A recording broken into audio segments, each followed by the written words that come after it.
네, 오늘 시그널픽에서는 김용태 국민의힘 의원 모시고 자세한 얘기 나누겠습니다. 어서 오세요. 네, 안녕하세요. 포천가평 김용태입니다. 네, 상당히 오랜만에 모시는 것 같습니다. 어제 국민의힘 경선 후보 사인이 확정됐는데요. 네. 캠프에 계신 윤희석 대변인도 예상 못한 결과였다라고 하셨는데 김용태 의원은 어떠세요? 결과 보고 좀 놀라셨나요?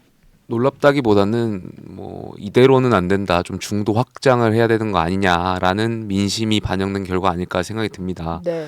왜냐하면은 저희가 4강에 누가 올라갈 것이냐 많은 언론들 또 시민들이 예측했는데 3분 정도는 많이 공통적으로 이제 예상을 하셨던 것 같고 네. 이제 한 자리에 나경원 의원이냐 안철수 의원이냐를 두고 많은 이제 언론들의 해석들이 있었는데 결과적으로 이제 안철수 의원이 되신 것은 중도 확장에 대한 좀 지지층들 또 국민들의 여론이 반영된 거 아닌가 생각이 네. 좀 듭니다. 예.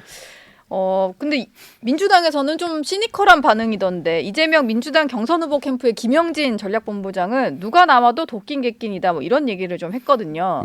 좀 낮게 보는 평가이기는 한데 지금 본선 후보들 여론조사 다 합쳐도 좀 낮게 나오는 상황이긴 합니다만 저는 그 도끼인 객낀 얘기 듣고 진짜 웃겼던 게 이재명 예비 후보는 네. 백도 아닌가요? 백도요. 네. 아니 일단은 민주당은 그 유력 후보가 증발될 가능성도 지금 상존하는 거고요. 여러 가지 사법 리스크에 대한 네. 문제. 예. 또 만약에 정말 대선에 출마하셔가지고 대법원 공직선거법 판결이 그 전에 나오지 않는다고 하더라도 이후에 만약에 대통령이 되신다고 하면 불소추 특권에 대한 또 다른 많은 논란이 해석들, 있겠죠. 논란들 네. 그리고 만약에 정말 대통령이 되셔가지고 본인의 선거법 사건이 있는데 대법관을 지명할 수 있는 권한을 갖는다? 네. 이거는 굉장히 심각한 문제가 발생하는 거기 때문에 아마 국민들이 많이 평가를 해주실 것 같고요. 그 대법관 지명 임명까지는 제가 생각을 못했는데 그러니까 말도 안 되는 일들이 계속 벌어지는 영향을 줄 수 있는 거여서 그런 것들이군요. 그리고 어제 뉴스를 보니까 예산 편성권도 대통령실이 가져갈 것을 검토하겠다. 이거는 정말 말도 안 되는 예. 그러니까 좀 백도 후보라고 생각합니다. 백도 네. 후보다. 어쩌면 사라질 수도 있는. 그리고 나라도 이제 과정에서. 후퇴시킬 거라고 생각되고요. 예. 알겠습니다. 국민의힘은 최종 후보 선출되려면 아직도 좀 많이 시간이 남았습니다. 열흘 정도 남아 있는데 그게 시점이 좀 공직자 사퇴 시한이랑 맞물리면서 한덕수 차출론도 계속해서 나올 것 같거든요. 예. 이게 당의 어떤 경선 분위기에는 괜찮은 건지 궁금한데 어떨까요? 여러 해석들이 있지만 저희가 이제 당내 경선 중이고 그러다 보니까 당내 흥행을 위하고 또 저는 저희 당 후보분들이 충분히 다 경쟁력이 있다라고 생각합니다. 다만 저희가 좀 봐야 될 것은 어찌되었든 이제 한덕수 총리에 대한 출마를 종용했던 현역 의원들도 네. 저희의 그 당내 경선 레이스 후보 등록 전까지 하셨거든요. 그러니까 등록 이후 하면서 이제 경선 레이스가 되면서 당내 의원들이 공식적으로 종용하시는 분들은 없지 않습니까? 네. 당인으로서 도리도 맞지 않는 것이고 그러면 저희가 한번 지켜봐야 될 것이 한덕수 권한대행이 자력으로 지금 남은 기간에 유의미한 여론조사의 수치를 얻을 수 있는 것인가 가령 통상이라든지 관세의 협상에 있어서 네. 유의미한 결과를 내고 그것이 국민들께 어떤 평가를 받는 것인가 그건 오로지 본인이 지금 한 달 정도 남은 시간 동안 평가받는 거니까요. 그건 한덕수 권한대행에 달려 있다라고 저는 생각이 들고 저희가 국민의힘이 여기에 대해서 지금 왈가왈부할 단계는 아니라고 생각합니다. 예. 일단 공개적으로 얘기하시던 분들도 경선 기간 동안에는 좀 말을 아끼시는 것 같기는 합니다. 근데 어제 그 외곽에서 조직들이 자꾸 생기는 것 같아요. 예. 한덕수 국민추대위인데 여기 저희가 알만한 분들이 있지는 않았습니다만 그 추대위 위원장이라는 분이 그 현역 의원 5-60명과 접촉하고 있다. 네네. 이런 주장을 좀 했거든요. 네네. 물론 명단을 같이 공개한 건 아닙니다만 이런 움직임들도 한덕수 권한대행의 어떤 출마 결심 이런 거에 도움이 될 수 있다고 보십니까? 아무래도 외부에서 이제 자꾸 현역 추대하려는 의원 거. 5-60명 정도 그러니까 정치권에서 늘 이렇게 비공개로 명단을 공개하지 않고 숫자를 말하는 것은 그만큼 이제 쇠가시를 하기 위한 용도 여론전이겠죠. 예. 다만 모르겠습니다. 어떤 분들이 지금 소통하시는지는 잘 모르겠습니다만 만약에 정말 한덕수 권한대행이 출마한다고 하더라도 결국엔 중요한 것은 이재명 대표가 만약에 대통령이 되는 것은 막아야 된다라는 어떤 반명에 대한 연합 그리고 자유시장 경제, 자유민주주의 체제에 대한 가치가 있는 분들이라면 모두 다 뭉쳐서 치러야 된다라는 것이 공통의 컨센서스일 것 같아요. 그래서 네. 그 지점이 전 중요한 지점이라고 생각합니다. 그래서 음. 뭐 출마할지 안 할지는 모르겠습니다만 그건 네. 좀 지켜봐야 되지 않을까 생각 드네요. 예. 뭐 진영을 막론하고 어쨌든 이기려면 네. 지금 뭐 객관적인 수치로 봐도 이재명 후보가 좀 많이 앞서 있고 나머지들을 다 합쳐야 될까 말까한 싸움이긴 하잖아요.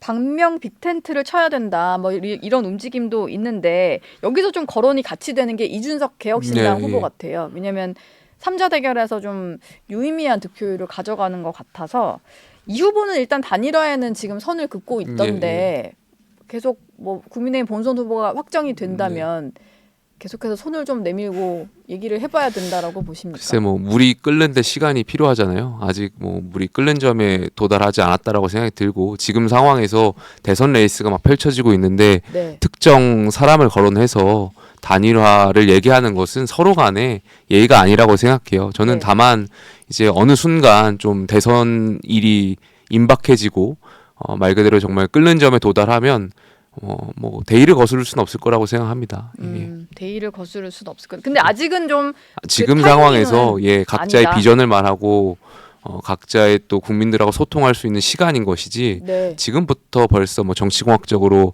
특정 후보들을 거론하면서 단일화를 염두에 두는 것은 그건 서로 간의 예의가 아니라고 생각합니다. 그래서 지금 김용태 의원께서 국민의힘 대통령 선거 준비위원회 위원으로 예. 선임이 되셨더라고요.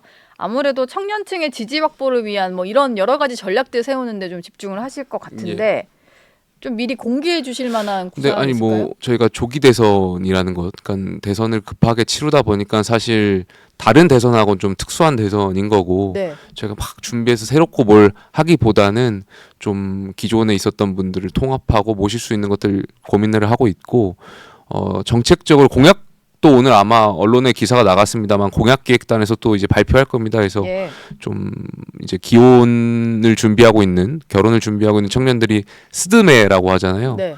여기에 굉장히 많은 피해를 받고 있는 분들이 많다라는 기사들도 있고 또 스드메를 검색해 보면 제가 최근에 이제 모 기사에서 82만 원에 이제 계약을 했는데 280만 원 최종적으로 뭐가 더 붙고 뭐 변경사항이 붙어서 280만 원을 냈다라는 예. 기사가 3일 전에 올라왔더라고요. 그만큼 이 스드메에 대해서 많은 청년들이 결혼을 앞둔 청년들이 고민이 있을 텐데 표준 약관을 좀 권고하려고 하는 그런 정책들 그리고 예식장을 구하기 어려워서 공공 예식장을 좀 활용하는 방안들 이런 것을 정책적으로 많이 준비하고 있는 걸로 알고 있습니다. 예. 선거 준비위원회에서도 좀 청년들 공략할 만한 그런 구상을 이제부터 좀 만드실 계획인 거죠? 예, 그렇습니다. 지금. 예. 이번에 그 이양수 사무총장이 어제 얘기를 한 건데 청년들의 아이디어 덕분에 경선 토론회가 민주당보다는 관심을 많이 받고 있다. 조회수가 한 3배 정도 차이 난다. 이렇게 호평을 했더라고요. 근데 거기는 좀 결과가 예측 가능하니까 좀 덜 보는 것 같고 여기는 그래도 궁금하니 보는 것 같다는 게 제 생각입니다만 사실상 그 토론회 과정에서 보였던 청년 MC의 뭐 밸런스 게임 질문 내용 이런 건 좀 비판을 받긴 했었거든요. 그래서 청년 불러놓고 뭔가 청년들이 할 만한 게임을 하면 이게 청년을 좀 챙기는 정당이냐 이런 비판도 있는 게 사실이에요. 뭐 이번 대선 경선 특히 국민의힘이 이제 계엄을 통해서 이뤄진 대선이다 보니까 반성에 대한 의미가 부족한 거 아니냐라는 여러 비판 언론들의 기사도 많이 봤습니다. 다만 제가 뭐 선거관리위원회가 아니어서 좀 말씀 조심스러운데 선거 준비하시는 거니까. 관리위원회에서 이제 많은 청년들이 역할을 하려고 선의로 또 선거라는 것은 또 축제고 어떻게 보면은 그렇다고 해서 이분들이 그러한 행동들을 했다고 해서 저희가 반성하지 않는 것은 아니거든요. 그래서 여러 가지 의미를 담아서 좀 잘 해보려고 했던 것 같은데 결과론적으로 그런 또 비판 지점이 있는 것 같아서 좀 무겁게 받아들여야 된다고 생각합니다. 뭐 수용할 건 하고 어쨌든 그 취지 자체는 뭐 그런 건 아니었다는 거니까. 근데 탄핵 국면을 지나면서 그 대통령이 사저로 돌아갈 때도 화면에 가득 잡히던 게 이제 대학생들이었고요. 국민의힘을 지지하는 청년들이 좀 늘어났다 뭐 이런 얘기도 좀 있는데 좀 일시적으로 생긴 현상인 건지 뭘 바라고 좀 국민의힘에 지지를 해주고 있다라고 보시나요? 저는 청년 세대들이 지금 불안함을 느끼다라고 생각해요. 일단 네. 거시적으로는 기성세대는 개도국에서 태어나서 지금 대한민국 선진국이 됐잖아요. 네. 개도국에서 선진국으로 성장하는 걸 봐왔던 세대고 지금 저희 청년 세대는 태어날 때부터 대한민국 선진국이었고 과연 앞으로 대한민국이 이 선진국의 지위를 유지할 수 있을 것인가에 대한 불안감도 네. 있을 것 같고요. 예. 미시적으로는 의식주에 대한 불안감도 있을 것 같아요. 네. 그러니까 지금 주거 비용이 높다 보니까 사실 월급을 받아도 주거에 많은 걸 쓰다 보니까 의와 식 혹은 자산 형성하는 데 있어서 많은 역할을 좀 비중이 줄어드는 것도 사실이거든요. 그래서 이런 것을 해결해야 될 것을 청년들이 좀 국민의힘에 기대하고 있지 않나 생각이 들고 네. 저는 젊은 세대 그리고 또 신혼 부부를 위한 임대주택을 늘리는 것은 되게 중요하다라고 생각이 들어요. 근데 예. 기존의 정치권이 고민했던 것을 떠나서 새로운 발상들을 좀 해야 된다라고 생각하는데 가령 이제 최근에 이제 보니까 모듈러 주택 같은 것들이 많이 발달해 있더라고요. 네. 모듈러 주택은 철거도 용이하고 또 재활용도 가능한 그런 주택 방식인데 이런 것들을 활용해서 좀 임대 주택을 늘리고 그리고 또 이게 어떤 인구 구조에 대한 변화가 많은 거잖아요. 그래서 네. 좀 이렇게 융통성 있고 유연한 주택 정책을 펼 수 있는 방법들을 고민하는 것도 필요하지 않나 생각이 좀 듭니다. 지금 당에서 공약단이 또 있잖아요. 네. 그럼 공약단이 개발하시는 게 있고 본선 후보가 또 확정이 그렇습니다. 되면 예, 예. 그걸 다 이어받아서 그때부터 이제 본격적인 정책 발표 이런 것들이 좀 이어진다고 보면 되겠네요. 그렇습니다. 예. 예. 당에서도 준비하고 후보가 네. 결정되면 또 후보께서 판단하고 계신 것들이 있기 때문에 같이 예. 결합해서 발표가 하나씩 되지 않을까 생각합니다. 민주당의 정년연장 TF라는 게 있는데 여기서는 지난 21일에 청년 간담회를 열고 현장의 목소리를 좀 들었다고 하더라고요. 근데 민주당은 좀 빠르게 대선 채비로 넘어갔다 보니까 어찌 보면 국민의힘이 계속 후발주자로 좀 뒤따라갈 수밖에 없는 상황인 것 같아요. 이건 좀 어떻게 바로 만회가 가능할까요? 근데 이제 청년 얘기를 계속 하다 보니까 사실 뭐 정년 연장이라든지 요즘 제가 또 연금특위위원으로 활동하고 있으면서 연금 문제도 청년분들의 관심을 많이 받고 있는데 민주당이 내세우는 관련한 정책들은 반청년의 정책을 갈 수밖에 없다라고 보여져요. 결과적으로는. 예, 연금만 하더라도 결국에는 기성세대만을 위해서 그리고 또 민주당의 주 타겟층 연령층을 위해서 그렇게 내놓다 보니까 결국엔 10대, 20대, 30대들이 나중에 연금에 대해서 받아야 될 혜택들을 지금 무시하거나 예. 어떤 제대로 된 정책들 내놓고 있지 않은 거 아닌가 생각이 들고 아무리 민주당이 그런 정책들을 핀다고 하더라도 결과적으로는 10대, 20대, 30대에 반하는 정책들을 내놓을 수밖에 없다라고 생각이 드네요. 기조 네. 자체가 그렇습니다. 기조가 예. 어쩔 수 없이 그냥 말로는 이제 기득권 정당은 국민의힘이다 이렇게 얘기를 네. 하지만 결과적으로는 민주당이 하는 게 그렇게 될 수밖에 없다. 예, 그렇습니다. 예. 연금 개혁만 보더라도 그렇게 느껴질 것 같아요. 네. 윤석열 전 대통령이 내란 혐의로 지금 형사 재판을 계속 받고 있습니다. 아마 대선 기간에도 계속해서 재판 소식이 좀 들려올 것 같은데 국민의힘에서 어쨌든 윤 전 대통령과 관계를 정리할 필요가 있다 이런 얘기가 좀 다시 나오는 것 네. 같아요. 경선 과정에서도 후보들 간에 이런 공방이 좀 있을 수도 있을 것 같고요. 김용태 의원 보시기엔 좀 어떤가요? 저는 정치가 공사를 구분해야 된다고 생각해요. 네. 그러니까 사적으로 저희가 윤석열 대통령을 저희 당에서 배출했고 또 국민들께 많은 약속을 했고 또 함께하기 위한 그런 역할들 많이 해왔는데 결과론적으로는 대통령을 탄핵을 당했잖아요. 네. 그러니까 개인적으로는 대통령하고의 관계에 있어서 의리도 지켜야 되고 또 국민들께 굉장히 죄송하고 이런 마음을 가져가야 된다고 생각하지만 공적인 영역, 정치적인 영역에서는 또 달라야 된다고 생각해요. 또 예. 그걸 또 국민들께서 원하시고 계시고 그게 전자만을 추구하면은 정치 집단이 아니고 조폭 집단이나 다를 게 없겠죠. 예. 그러니까 이 공사를 구분할 수 있는 것들이 정치인들한테 좀 필요한 시점 아닌가 생각이 듭니다. 공사 구별. 민주당은 지금 윤 전 대통령을 향해서 계속 대선판을 배후에서 뭔가 조종하는 것처럼 얘기를 하잖아요. 특히 뭐 한덕수 대행 출마설이 계속 나오는 것도 윤 전 대통령이 뭐 의중이 찔린 것처럼 얘기를 하는데 뭐 재구속시키자 이런 말까지 하더라고요. 민주당에서 나오는 반응들에 대해서는 좀 어떤 생각이세요? 글쎄요, 뭐 그런 재구속에 대한 필요성이 유의미한가에 대한 생각이 있어요. 왜냐하면 구속이라는 것은 증거인멸의 우려가 있거나 도주 네. 우려가 있을 때 청구하는 것인데 예. 이미 지금 다 끝났잖아요. 현직 대통령이 아니고 뭘 증거를 인멸할 수 있는 권한이나 권력을 갖고 있는 사람도 아니고 재판 출석도 계속 예, 하고 뭐 있고. 다 네. 끝난 정치적으로 다 끝났는데 이것을 재구속해야 할 유의미한 사유가 있을까에 네. 대한 고민이 있고 또 이제 민주당에서 전 대통령이 배후에서 정치를 한다, 뭐 또 대선에 역할을 하려고 한다 한 그런 비판들 많이 하시는데 그런 우려는 저희가 해야죠. 네. 그걸 왜 민주당이 하는지 오히려 모르겠어요. 당에서. 저희가 경계하고 저희가 이제 그런 것을 비판을 해야 되는데 민주당은 그렇게 하면 오히려 좋은 거 아니에요? 근데 그러니까 진정성이 좀 의심이 되는데요. 예. 네.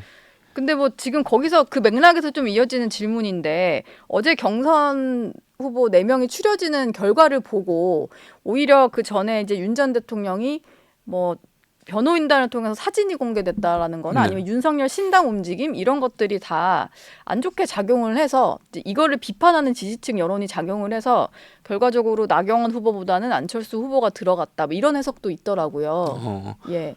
김용태 의원 보시기에도 좀 이럴 가능성이 좀 있다라고 보시나요? 제가 서두에 이제 이대로 가면 안 되겠다라는 표현들을 했었잖아요. 네. 실제로 제가 당원분들하고 만나 보면 이대로 가다가는 안 되겠다라는 표현들을 하시는 분들이 있더라고요. 아마 그런 영향이 없지는 않았을 거라고 생각 들고 이대로 가다 본선에서 못 이겨 이런 우려요. 뭐 그런 얘기도 하고 제가 조금 전에 말씀드렸던 것처럼 공사를 구분해야 된다. 그러니까 대통령하고 관계가 인간적으로는 굉장히 마음이 아프고 저희가 함께했던 대통령으로서 인간적인 관계는 유지해야겠지만 공적인 집단으로서 정당으로서 정치적인 관계는 구분을 해야 된다라고 하는 것이 제가 이제 당원들한테 들었던 이야기 중에 하나예요. 네. 그러니까 뭐 저희 뭐 국민의힘이 특정인을 지키는 정당이 아니잖아요. 네. 어떤 그런 걸 떠나서 그러면 예. 국민을 지켜야 되는 것이고 네. 저희가 생각하는 가치를 지켜야 되는 공당이다 보니까 아마 그러한 것들이 이번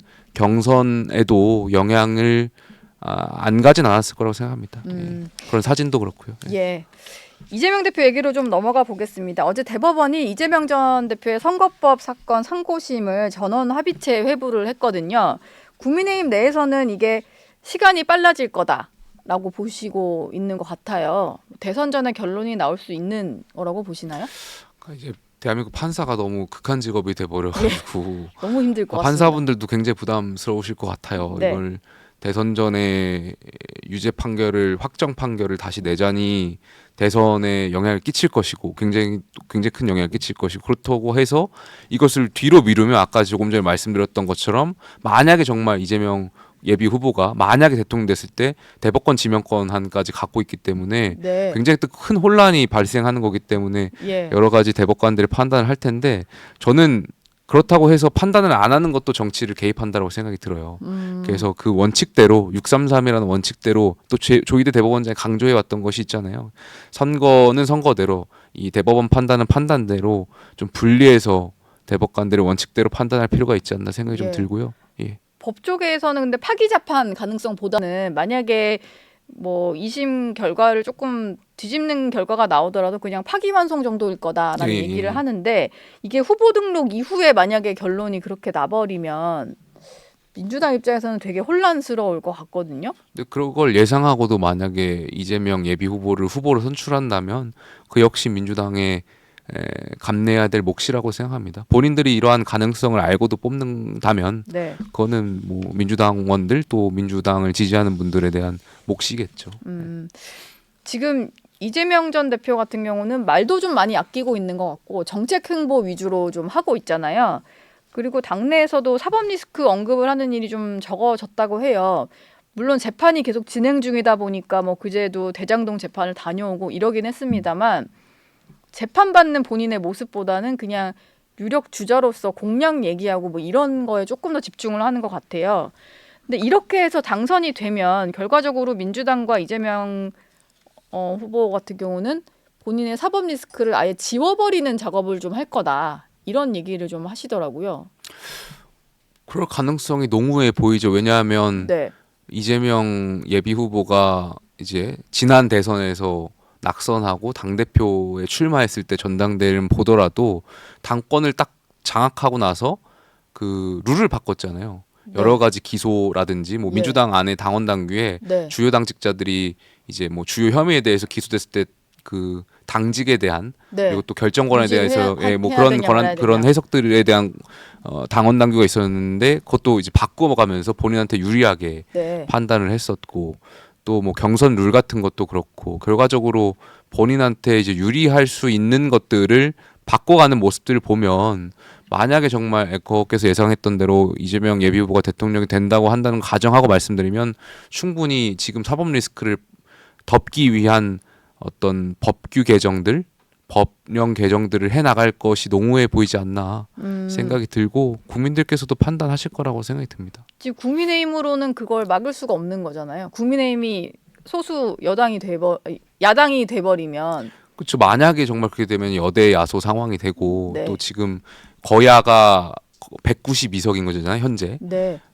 이건 헌정사상 이렇게 많은 야당의 의석수를 가져갔던 것이 제 기억으로는 처음인 것 같은데 87원 법체제 이후에 지금 상황에서는 사실 굉장히 힘에 부치는 거죠, 현실적으로는. 예. 저희가 108석밖에 없기 때문에.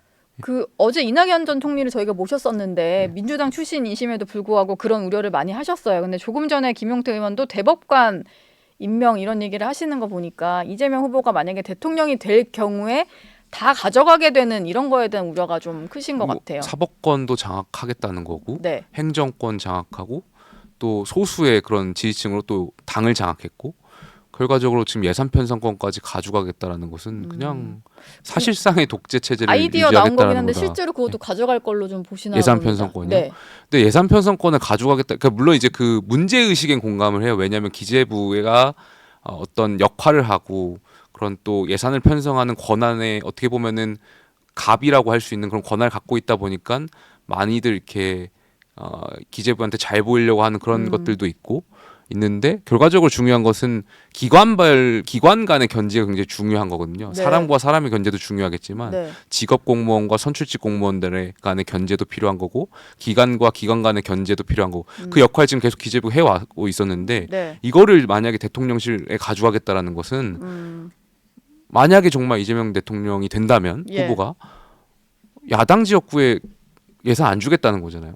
야당 의원들 다 옥죄겠다는 거잖아요. 뭐 그렇게 해석이 가능하죠. 최소한 지금 기재부나 행정부는 지역 공무원들이 여야의 균형하고 공정한 배분을 하고 있단 말이에요. 네. 그리고 원칙에 따라서 배분을 하고 있고. 예. 근데 만약에 대통령실 결국에는 야당 기들이기를 하겠다라는 걸밖에 안 보여요. 그러니까 사실상의 입법, 행정, 사법권을 다 장악하겠다라는 것이고 예. 굉장히 심각한 문제를 초래한다고 생각합니다. 그렇게 예. 될 경우에.